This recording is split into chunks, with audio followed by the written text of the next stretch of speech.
Welcome to Shravani's media.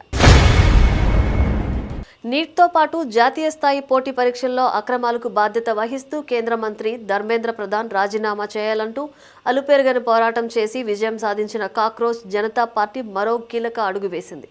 ఇప్పటి వరకు విద్యకు సంబంధించిన అంశాలపై తాము చేస్తున్న పోరాటాన్ని మరింత విస్తృతం చేయాలని నిర్ణయించింది.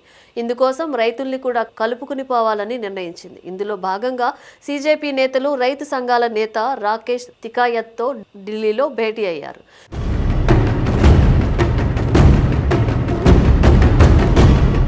విద్యకు సంబంధించిన అంశాలకు మించి తమ ఉద్యమాన్ని విస్తరించే ప్రయత్నంలో భాగంగా రైతులు, విద్యార్థులు, యువతతో కూడిన ఒక ఉమ్మడి వేదిక ఏర్పాటుపై చర్చించేందుకు సీజేపీ నేతలు భారతీయ కిసాన్ యూనియన్ సీనియర్ నేత రాకేష్ తికాయత్ను కలిశారు. ఈ సమావేశంలో సీజేపీ అధికార ప్రతినిధి అశుతోష్ రంకా, ఆ సంస్థకు చెందిన పలువురు నాయకులు, అలాగే తికాయత్, భారతీయ కిసాన్ యూనియన్ సభ్యులు పాల్గొన్నారు. రైతులు, విద్యార్థులు, యువతను ఒకే వేదికపైకి తీసుకురావడానికి అవసరమైన భవిష్యత్తు కార్యాచరణపై ఈ చర్చలు దృష్టి సారించాయని సీజేపీ ప్రకటించింది. నరేంద్ర మోదీ నేతృత్వంలోని ప్రభుత్వానికి వ్యతిరేకంగా విస్తృత కూటమిని ఏర్పాటు చేయాలని తమ సంస్థ భావిస్తోందని అశుతోష్ రంకా తెలిపారు.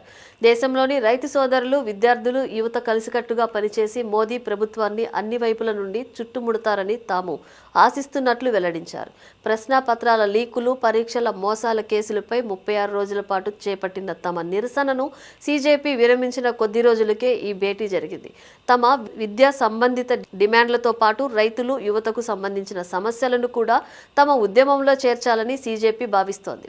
విద్యార్థుల నిరసనల సమయంలో కేంద్రం, కొన్ని రాష్ట్ర ప్రభుత్వాలు ఇచ్చిన హామీలను పూర్తిగా అమలు చేయాలని సీజేపీ ఆరోపిస్తుంది. పలు రాష్ట్రాల్లో విద్యార్థులు చర్యలను ఎదుర్కొంటూనే ఉన్నారని, బీహార్, పశ్చిమ బెంగాల్లో నిరసనకారులపై కేసులు నమోదు కాగా రాజస్థాన్ వంటి రాష్ట్రాల్లో విద్యార్థులపై ఇప్పటికీ ఎఫ్ఐఆర్లు దాఖలవుతున్నాయని ఆరోపిస్తుంది.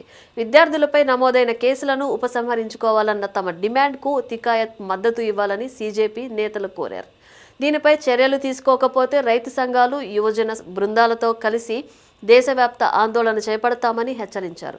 గతంలో జంతర్ మంతర్ వద్ద నిరసనకు దిగిన విద్యార్థులకు తికాయత్ కలిసి మద్దతు ప్రకటించారు.